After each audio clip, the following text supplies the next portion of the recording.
It goes without saying that TSM's 0-6 performance at the 2020 World Championships group stage was a big disappointment. It's the first time a number 1 seed has ever gone winless, and it's not something you'd expect from a roster that features North America's 2 greatest players of all time. But win-loss record doesn't tell the entire story.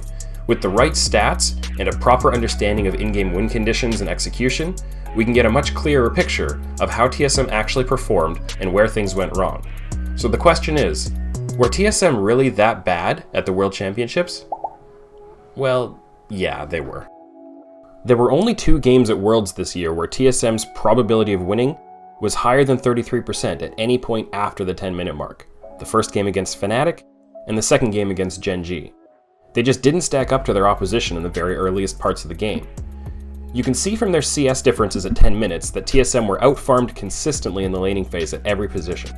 Gold plus experience difference is much more useful than CSD though, since it incorporates kills and other sources of gold.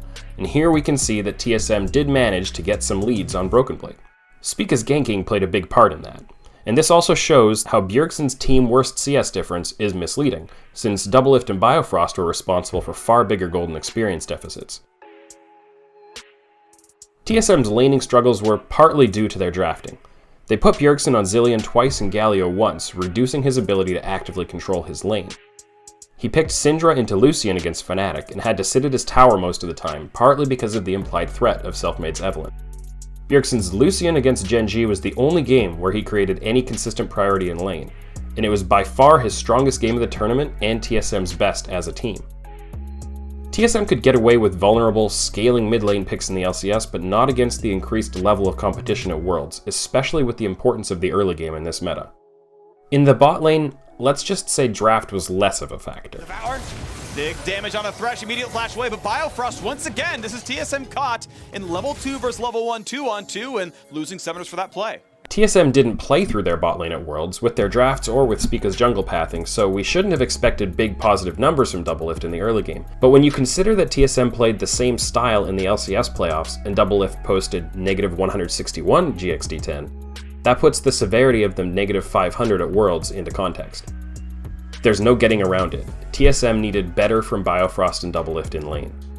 GA very safe when he gets his shield. Doublelift having to flash them in the bottom lane as Mark was posturing very aggressively. And now the hook onto Doublelift. Doublelift might even be dead here. The Ignite goes down. Doublelift trying to escape it. He's already burnt heal, and Kramer gets first blood in the bottom lane.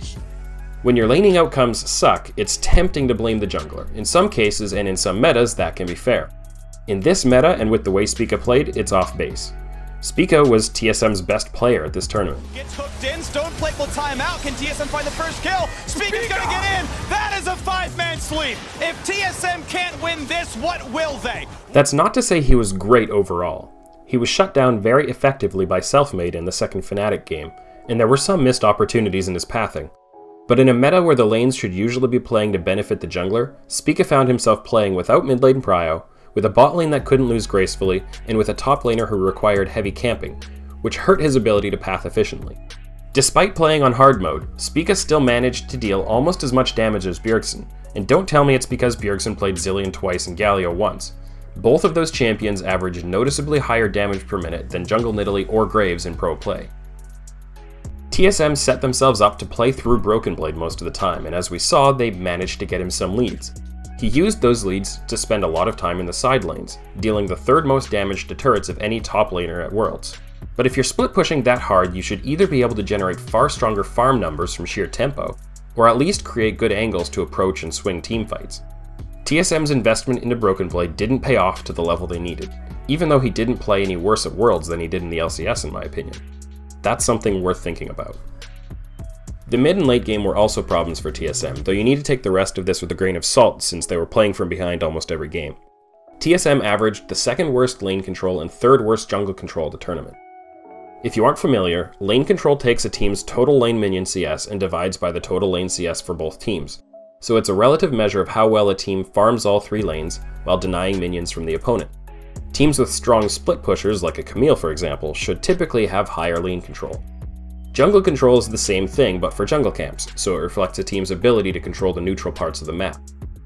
TSM's inefficiencies had consequences for their neutral objective control too. They had the lowest Baron control and 3rd lowest Drake control of the group stage. That stems a lot from their inability to gain priority in the mid and bot lanes early, and their poor map control later on. We could dive further and further into the details of how TSM let each other down at Worlds this year. There were problems in their individual decision making, there were forced play attempts, there were mechanical mistakes, and there were moments when they just weren't on the same page. Right, and he's gonna try! You gotta be kidding me! He smited the healer! At the end of the day, TSM simply weren't good enough on any level, and that's going to prompt some serious introspection as they try to plan a redemption arc for 2021.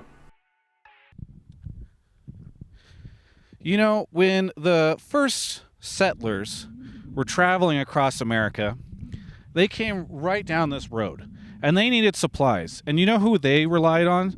Alienware for those supplies. That's right. They needed to have like a great M15 laptop to ensure that I'm gonna keep doing this while we move out of the way. They needed a great laptop to make sure that they could weather the challenges of travel. I have no idea what this looks like. I don't have Broden with me. And so that's what they did. They actually... Is this car slowing down too much? Is he going to ask me a question about what I'm doing? Okay, no, we're good. They moved on. So my point is, yes, those settlers, they relied on Alienware. And you can rely on Alienware. There's a link in the video description. Thank you to them and DraftBuff for sponsoring my Worlds coverage. And they're doing a giveaway for a bunch of cool stuff. So go check out the giveaway. If you enter, it really helps us out.